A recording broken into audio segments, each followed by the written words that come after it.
matters. He's, of course, referencing January 6th. On January 6th, they were trying to steal an election and destroy democracy. That is bad.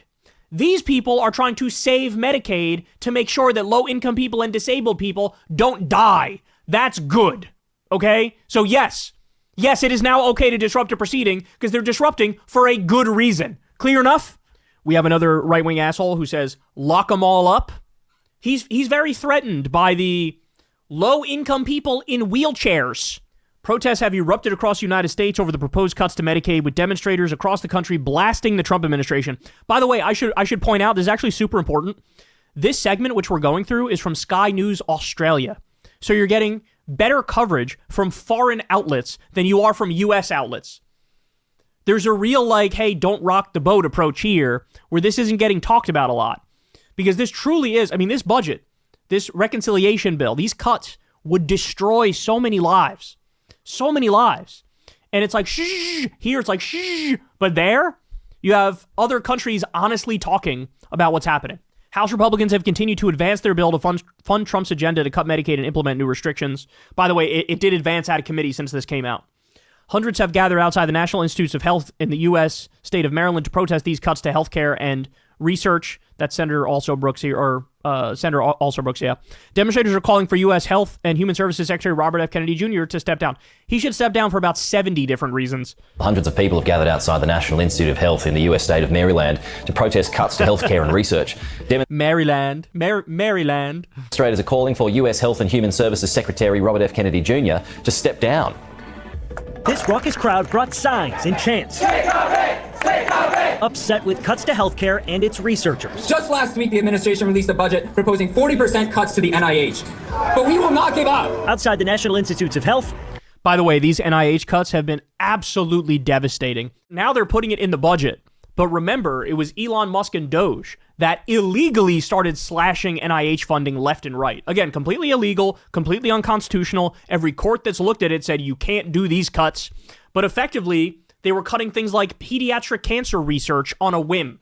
They were cutting these long-term studies about diabetes and Alzheimer's and all this grant money that goes to universities, which do the work, which gets us the medicines of the next generation.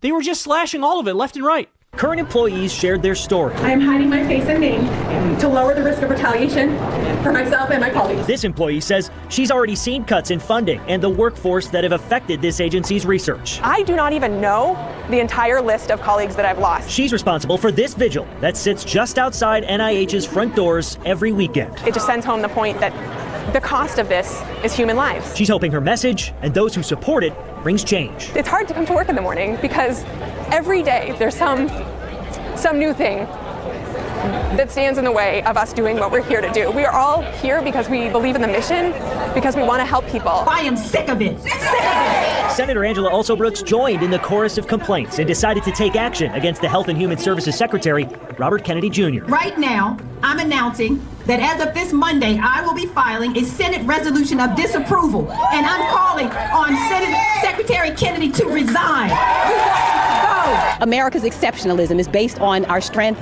as a science powerhouse, and the cuts from at NIH and other places literally are making us sicker. And employees say they won't stand for it. When we can't do our jobs here at NIH, people suffer, lives are lost, health is lost. As for the weekly vigil, organizers say they will meet right here every Saturday at 11 a.m. until they say losses are restored. God bless these people. The Republicans are just craven, nihilistic demons.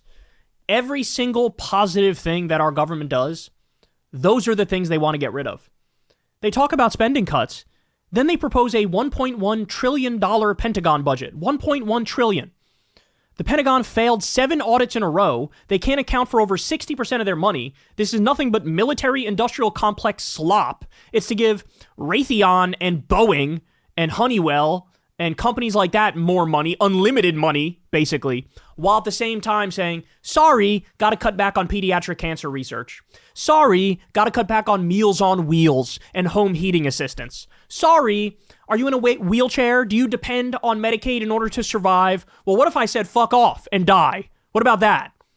That's where we are now, guys. In fact, here I have another. This was from the protest inside the committee room. Here we go. Watch this. $10,000 a month in rural I'm from Youngstown, Ohio. How if you cut all these cuts, how the hell would I be able to shop at that store?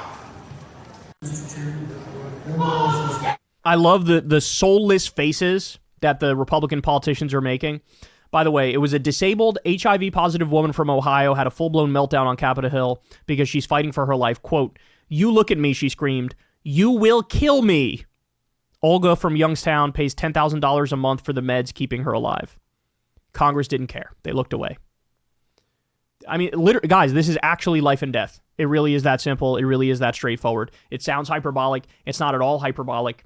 I really don't... The Republicans don't care, but they also don't know how this country works. They also don't know how vital and crucial our meager social safety net is for so many people. So here's how they're talking about it at the moment. This is Steve Scalise. Here's how they're talking about Medicaid at the moment. At the same time, they are gutting healthcare. Watch. But we do put some constraints in place in terms of work requirements and say, if somebody's able-bodied and they can go get a job and they're living in their mom's basement playing video games, I'm sorry, you got to go get a job. This program was designed for the truly needy. We've now been hearing this a lot, right? They lie and go, bro, we're not cutting the program. All we're doing is saying, you have to have a job, and if you don't have a job, sorry, you don't get any health care. Think about how disgusting that is, right? It presupposes that everybody that doesn't have a job is because of their own personal moral failings. It's because of their lack of character. It's because of their lack of integrity and hard work. Okay, you dipshit. Well, how about when we have a giant recession, when the economy goes south and unemployment spikes to 10%, and in reality, when it's 10%, it really is 20% because the way they calculate the unemployment rate is all wrong. So when you have 2 out of 10 people not working, what, they just wake up one day and say, you know what, I'm going to embrace my inner laziness and I'm going to do nothing. I'm going to sit on my couch and eat cookie dough ice cream and watch reruns of sitcoms. No, there are macroeconomic factors which can screw people over, and people can lose their jobs through no fault of their own. In fact, it's when you lose your job is when you need help the most with something like healthcare. Imagine just ripping away people's healthcare that casually, that willy-nilly. And by the way, all these fucking assholes are totally useless. If they weren't in Congress, what the fuck do you think they would be doing? Right? Like, are you kidding me? Most of them would be unemployed. If you want to talk about actual useless people, it's them. Most regular people in this country are busting their ass and working hard and trying to get by, and sometimes you fall on hard times. But here he is, openly saying, like, yeah, if you don't have a job, fuck you. You shouldn't get Medicaid. Oh my God, that's so disgusting. By the way, also, this is something for the young men to remember, because I've heard different Republican politicians say one version or another of this, where they say, specifically young unemployed men, that's who they want to make sure they can never get Medicaid.